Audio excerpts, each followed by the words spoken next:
They say a lion's roar can be heard 5 miles away, but have you ever wondered what they're actually saying? Are they announcing their regal presence? Or are they just complaining that their roommate ate the last of the wildebeest again? For the next 8 to 10 minutes, we're going to venture beyond the Planet Earth documentaries and dive headfirst into the wonderfully weird, surprisingly strange, and downright mysterious world of the lion. Now, we all know the basics. The majestic mane, the fearsome fangs, the title of King of the Jungle, which, plot twist, is entirely fake news. Lions don't live in jungles, they prefer open savannas. It's like calling a polar bear the king of the desert, a bit of a branding mishap if you ask me. But that's just the tip of the iceberg. Let's start with their social lives. A group of lions is called a pride. And let me tell you, it's more dramatic than a reality TV show. The females of the pride, the lionesses, are the true powerhouses. They do most of the hunting, and they've developed a fascinating and frankly quite clever hunting strategy.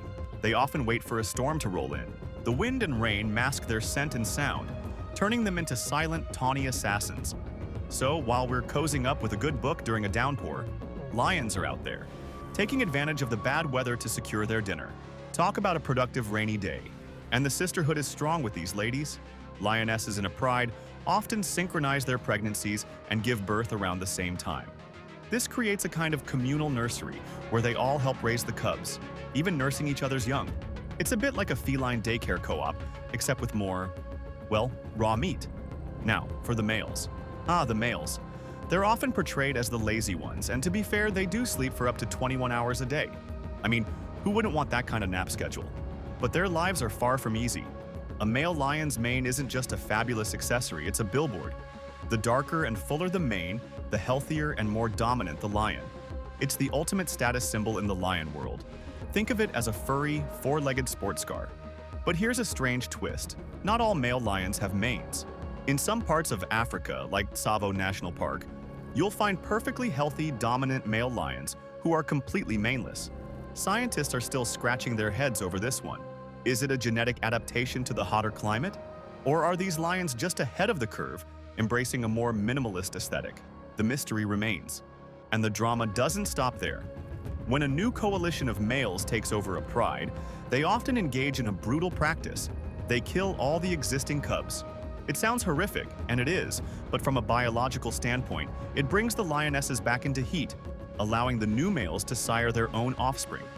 It's a grim, but effective, way to ensure their genetic legacy. But let's move on to some of the more peculiar lion quirks.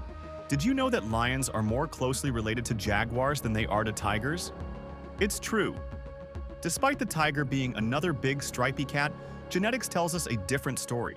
And speaking of genetics, let's talk about the white lion. They're not albinos. They're the result of a rare recessive gene. For centuries, they were the stuff of legend in their native Timbavati region of South Africa, a mythical creature whispered about around campfires. It wasn't until the 1970s that they were confirmed to exist. And what about their cat-like behaviors? Well, they have them in spades. They rub their heads together as a form of social bonding, a behavior that releases feel-good hormones. It's basically a lion hug. They also have a specialized rough tongue, like sandpaper, which they use to scrape every last morsel of meat from a bone. Efficient, if a little intense. Even their laziness has a purpose. By conserving energy, they're ready to spring into action when it really matters, during a hunt or a territorial dispute. And when they're not sleeping or hunting, they might be getting their hydration in a very unexpected way. In arid regions, lions have been observed getting the moisture they need from plants. They'll eat certain melons to quench their thirst. So, next time you see a lion, remember, they might just be on their way to a plant-based beverage. So, the next time you think of the lion, I hope you'll see more than just a majestic predator. I hope you'll see a creature of surprising complexity, of strange habits, and of enduring mysteries.